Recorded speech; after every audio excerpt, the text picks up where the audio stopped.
Jeg synes, det er lidt sjovt, at vi lever i en generation, hvor at lige snart man spørger dem, hvad deres største green flag er, eller hvad de håber på mest i en partner, så er det loyalitet.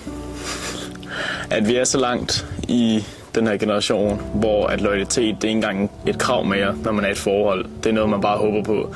Fordi der er så mange i den her generation, der bare er utro. De tænker ikke på hinandens følelser, de tænker ikke på deres partners følelser, inden de gør sådan noget der. Hvis man er i et forhold, og man har lyst til at være sammen med andre, så slå op med din kæreste. Det er ikke til diskussionen. Hvis du har lyst til at være sammen med andre, imens du er i et forhold, så slå op med din kæreste. Det er virkelig ikke så svært.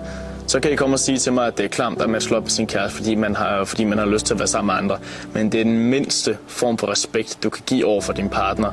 Det er at slå op med vedkommende inden, og så kan du gå ud og lave det, du har lyst til med hvem du vil.